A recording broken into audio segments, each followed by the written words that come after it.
My intention's always being pure. Nobody can vote with me tomorrow, I'll still do this for free.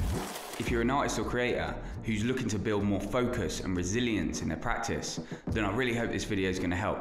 It can be easy to make the work we love when we're focused on a project and locked into that creative flow state. But by clearly understanding why we're driven to do this over the long term, we're going to be able to choose between different projects when we're feeling more unfocused and drive ourselves up from our bed in the morning, even with a couple of unsuccessful weeks of work behind us. When your heart really in it, like really in it, all them other things will just follow. Right, let's jump into it and look at the artist Baby Keem as he discusses how he's fueled by competition and has used that spirit to drive his learning process from day one. I want to compete against other artists. That's the whole, that's my whole point. Like, you know what I'm saying? Like, I like the comparisons. You know, like I like seeing all that. Like, you know, it just fuels me. That's what motivates me. Like, if you're in the lab working hours on hours, not sleeping, and before anybody even hear you, like, then it better give you something. And that was my whole thing. I've been planning that since. Like, I'm gonna outwork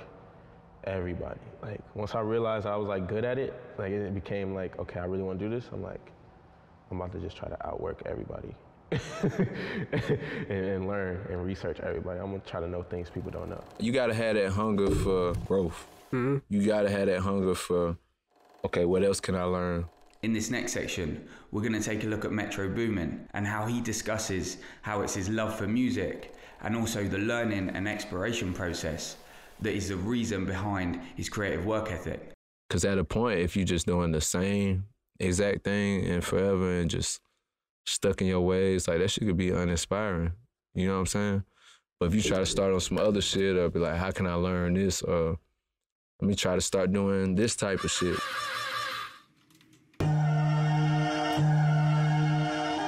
It reignite that excitement and that fire, like when I was a kid, like learning how to do this shit. It's like a journey. It's like exploration and just like, it's exciting. It's really just an impact to inspire people, you know, and always showing them that the duality of life is not such a bad thing.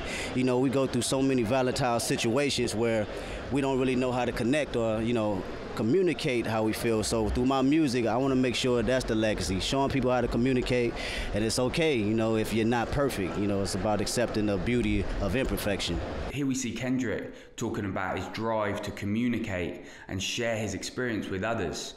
And this is a goal that not only motivates him, but also informs his approach and the style of his work. This past year, discipline, you know, and obedience, you know, and how to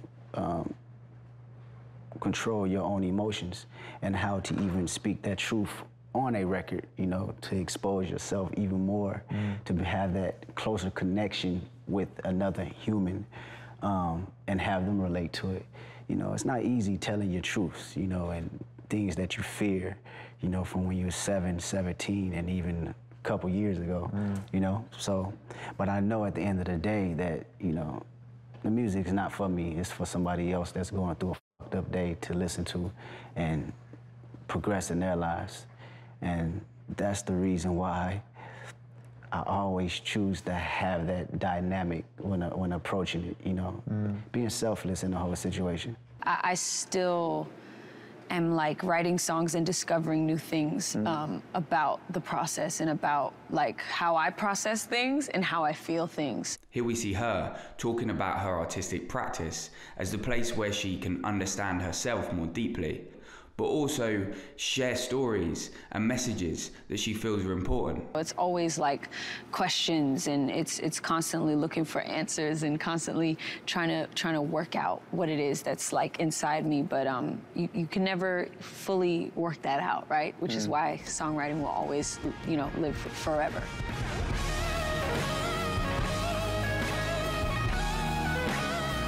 We can't put words to how we feel. It's very difficult to articulate or come up with metaphors and analogies for what it is that we feel.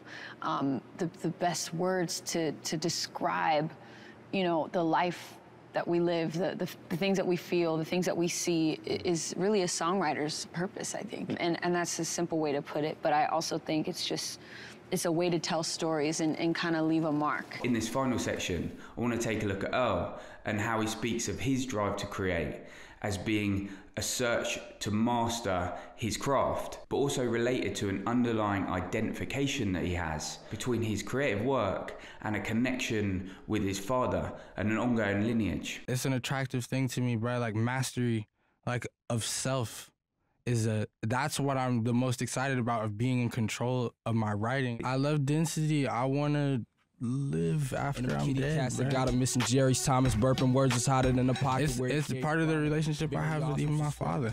It's like I get to interact with the man through peeling. It's there, you know what I mean? It was a bit of a trade-off. This is a prolific writer. Yeah.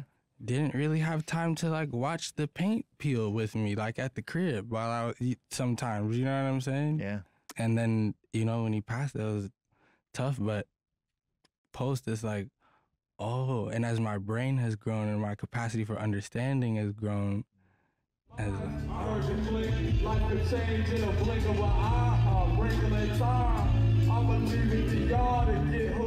All right, that's it for today. But if you got this far, I really hope that you found something valuable in the video.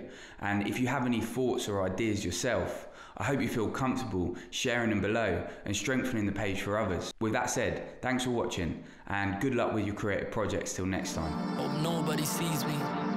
Like, oh, but they tease me. All of you leave me all on my own where it's easy. And now it ain't easy. Life of the party, I'm more like the boy in the corner.